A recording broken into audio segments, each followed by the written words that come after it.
Museum Hof van Wislede in front of the enclosed garden featuring Saint Ursula, Saint Elizabeth and Saint Catherine. An enclosed garden is a wooden cabinet which frames relics accompanied by inscriptions, papier-mâché and wax medallions, paper scrolls covered in rich textiles, statuettes in alabaster and wood against a landscape of silk fauna and flora. They can be closed off by painted wings. Together they compose a miniature paradisical garden. In some cases, the garden is closed off by a wooden or paper gate, which is in reference to the praise and virginity in the Song of Songs. You are a garden locked up, my sister, my bride, you are a spring enclosed, a sealed fountain.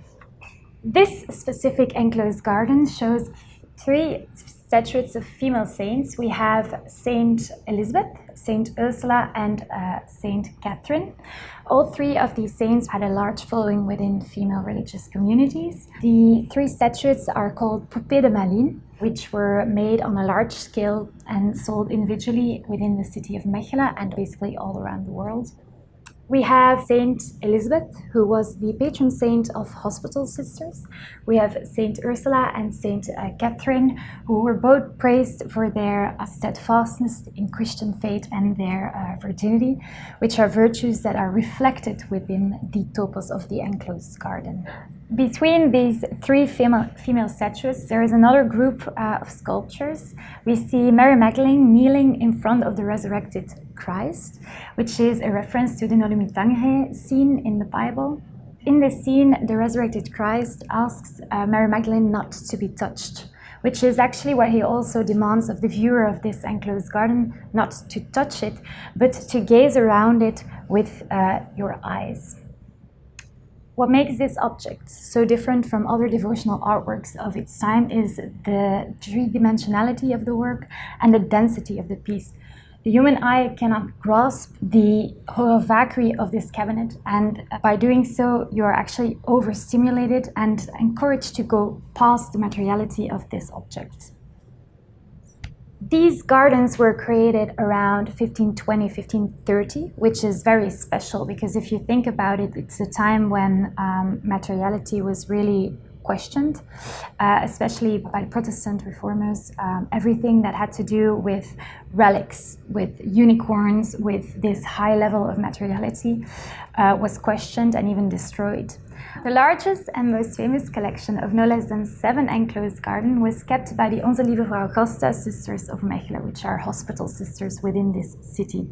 The fact that they were kept within the hospital is probably one of the most important contributions to their preservation. A hospital was a treated breeding ground for infectious diseases, and it was also the place where people exchanged the temporal for the internal. Which is why a lot of people did not dare to intrude into this community.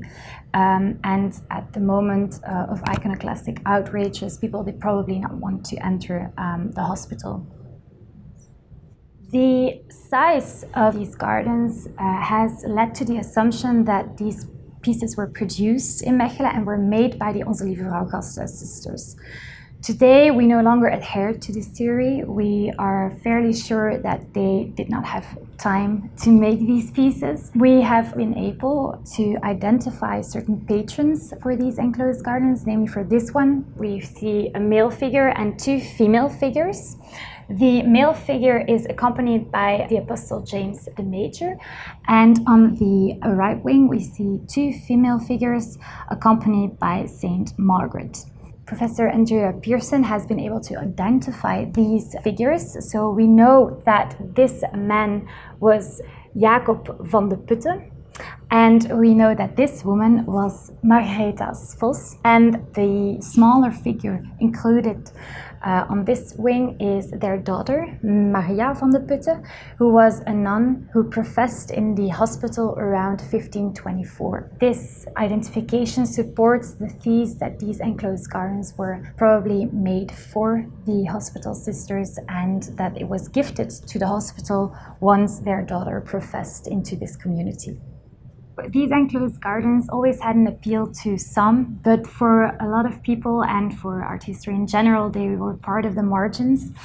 The fact that they are included in the Goddard canon shows how much more inclusive and diverse we think about a canon today. And yeah, that's very special that they get this recognition.